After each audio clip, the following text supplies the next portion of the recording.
What's up, Meditation Club? December 15th, 2020. Today we're going to be talking about pursuing what is meaningful instead of what is expedient and its importance. So, got some notes here because there's a lot to cover, but it's a pretty basic video. So, without further ado, I'm going to just get into it because the videos always run long anyway. So, basically, pursuing what is meaningful is the only way to make life worthwhile. If you have a life without pursuing what is meaningful, you'll find that you're not just chilling in this state of like eternal bliss.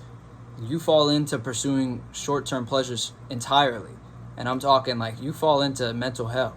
Like people without a meaning in a life, without any goals, any things they want to accomplish, they're not just chilling like, oh yeah, I'm just enjoying life, I'm just breathing in the nature.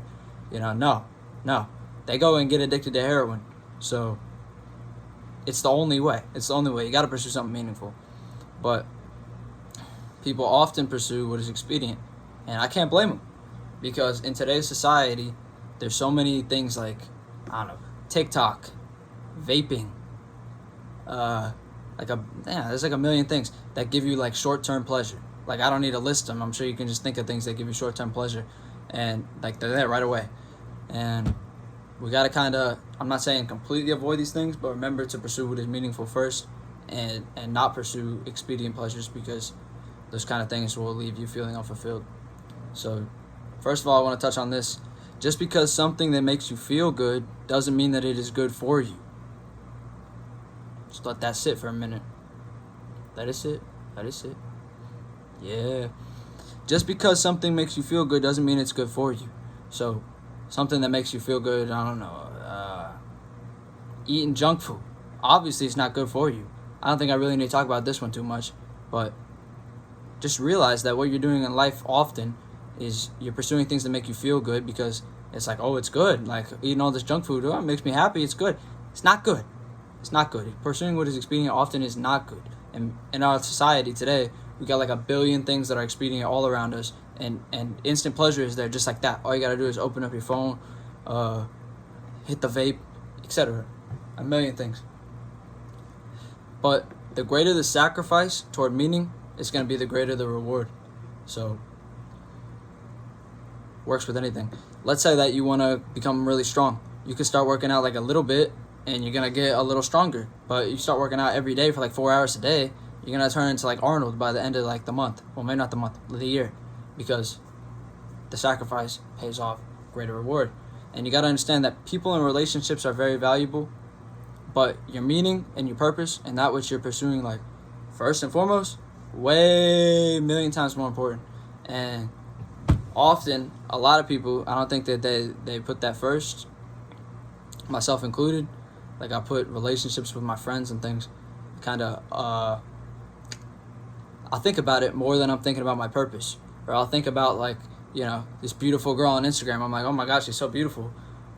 I'm thinking about that more than I'm thinking about what I need to get done and how I'm going to pursue these goals that I have. And I'll have a list of goals on this piece of paper. If you didn't write your goals when you watched that video, I don't know what you're doing, because you need to go write those goals. So you got to ask yourself, this is a stoic exercise where like you sit there and you pretend that you die and you pretend everyone around you is looking into your coffin and like, but you're there and you're looking at yourself in your coffin and you're thinking like, just think about it. Like there I went. Would I rather die knowing that I was pursuing what is meaningful, or would I rather die knowing that I was more concerned with making others happy, making my relationship succeed, making the haters stop hating, etc. You feel me? But it is very important to have social ability. So all that stuff I just covered was pretty basic, and I want you to start looking for that in your life, because I've been looking for that often. Like, look at all these short-term pleasures. But I want to talk about social ability, confidence, the root of confidence, and social life. Confidence basically comes from the ability that you know that you're going to bounce back. And there's this quote that I love. I forget the quote because all these quotes are like long and have big words. But basically, even if it's some 19th century like millionaire. Remember in the 19th century how there was like those people that were becoming like millionaires because they had monopolies over businesses? He said, even if we lose all of our infrastructure, all of our wealth, all of our company, in just a short matter of time, we're going to be able to build the whole thing back. Just think about how that mindset could be and affect you in your life if you have that mindset. Oh, even if she breaks up with me, I'll just get a new girl. Boom. how are you going to treat that relationship now? Maybe you'll stop, putting her first and start putting your purpose first. There we go. There's a little suggestion. Think about how successful people have this mindset. Let's say a guy who walks around the street and he gets tons of women because he just gets up all the numbers and he's a king. He will approach people, even if one girl turns him down, even if one girl says, like, you're ugly and I hate you or whatever, like, he's going to be like, I don't care, because somebody's going to. He knows that even if he fails, he's going to be able to bounce back. So confidence, honestly, is all about knowing that if you fail, you're going to bounce back. Think about, like, famous actors. Those guys are, like, very, very confident. Successful businessman, Elon Musk, those kind of people. Like, they're so confident. They have this, like, whatever attitude because they know that they're able to recover from falling. And they have millions, maybe not millions, but hundreds, maybe probably of times where, like, their business will fail and they're able to just climb back up to the top. So think about how this mindset will actually make you more successful. If this man who is approaching all these women and getting their numbers has that mindset of, like, yeah, maybe one of them don't want me, but I'll get another, he's going to be more successful with the woman that he's approaching because he's going to have that confident attitude. So confidence is not all just a mental thing, but it actually plays into your success in whatever you're doing and whatever goal you're pursuing. And so I want to talk a little about this book that I read. This is probably, like, guys, if you're not going to read some of the books I recommend, and I don't blame you, you should at least read this one because this one's, like, hella basic. Like, he's pretty much telling stories. And then, like, at the end of the story, he has, like, a little, like, quote. So, here, I don't know, let's just flip. Yeah, so he tells some story, and then at the end he says, try honestly to see things from the other person's point of view. So it's not a boring book. Like, I've read 7 Habits and all those kind of books, and all those books kind of feel like you're reading, like, some office paper. Like, it's just like, the power of da-da-da-da-da-da. Like, it puts you to sleep. But this book's interesting because you're reading stories, so I highly recommend that book.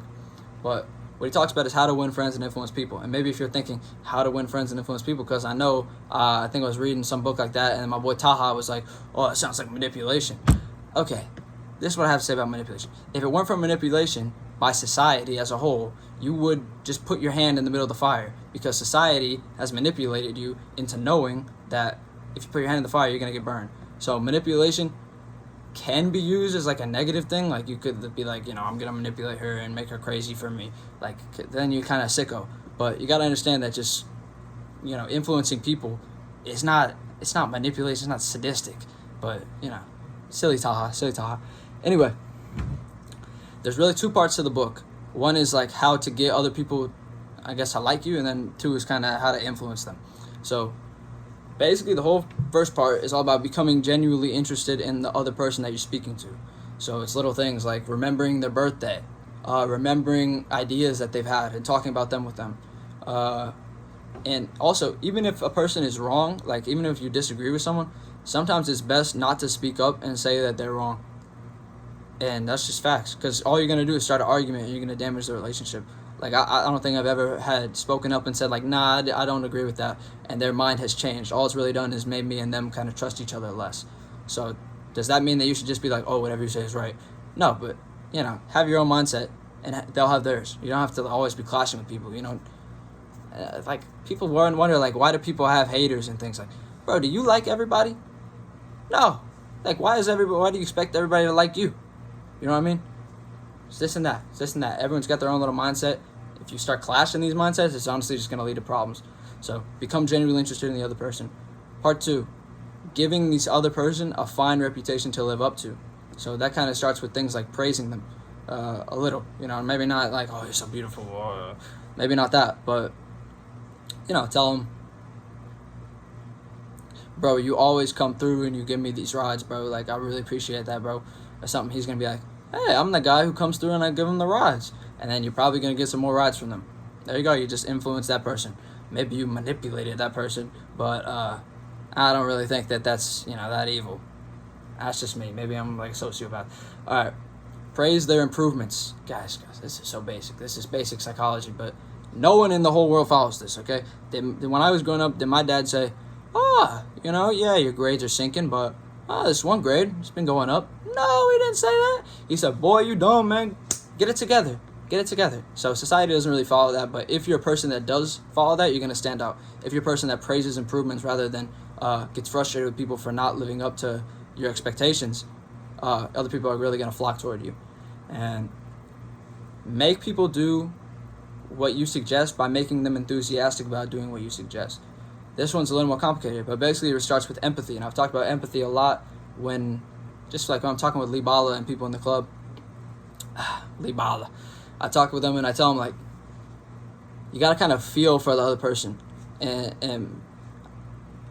don't know if I want to go, but you kind of got to think, like, what would make them happy?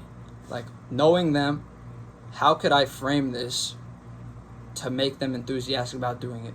Knowing them. Because maybe if you, like, clearly, I guess you want to do it, so you would know how in your mind it kind of plays out. But think about how in their mind it might be able to play out. And so that's kind of empathy. It's like feeling their feelings and kind of coming to relate to that. So, guys, basically, pursue what is meaningful. Think of, like, some goals and things and start chasing those goals. And you'll find that when you're chasing these goals and succeeding in them, you're just going to feel, like, way more fulfilled. And I know I talk kind of like I'm perfect and like, oh, I feel so fulfilled because I'm pursuing these goals. Guys, no, okay? I'm pursuing these goals, but late nights I still be listening to Kid Cudi, Trapped in My Mind, and I'm like, damn, bro, like, like, you ever seen that meme where it's like that guy with, like, the black eyes, and he's like, oh, that's me some nights, okay? But I'm working, you know? So just imagine how you would feel if you're not working, if you're not pursuing what is meaningful. Like, that would probably be, like, your natural state, maybe. I don't know. But I also be pursuing what is expedient sometimes, you know. It's really something to think about. And think about how if something makes you feel good, it doesn't mean it's good for you. What's good for you is pursuing these goals. And once again, guys, like I said in that video, when you have goals, just like the steps you need to take to achieve the goals, they literally like just fall right into place. Like, let's say I need to make like $3,000 by next month. Like, I literally know what I need to do to get those $3,000. So just write down, like, your goals, think about it for a little while, and then you're gonna know, like, what to do. Like, I wrote down that I wanted to improve my Spanish. Like, in like 2 days, I was on some like Spanish online course. Like, I don't even know how I found it, but I think I was like Googling like reddit.com, like reddit.com/learning languages. I'm going on a ramble here, but the steps that are in place to pursue your goals and pursue what is meaningful, I know it might sound way out there, but I promise you everything's just going to come together. Treat other people. Make sure that you make them feel very important to you. And if you want someone to do something for you, praise their improvements. Be like, oh my God, you're doing great with that. And I promise you, they're going to keep doing great with that. Like, I mean, I gave you all that example about the car. That's probably the only example I need to give. There we go, 13-minute video. Hopefully you gained something from it. A little short video, a little basic video. Read How to Win Friends and Influence People. Very basic book. Once you get more successful and stuff in the world, everyone around you is going to have read that book. So might as well go read it now instead of having to read it later. Yeah!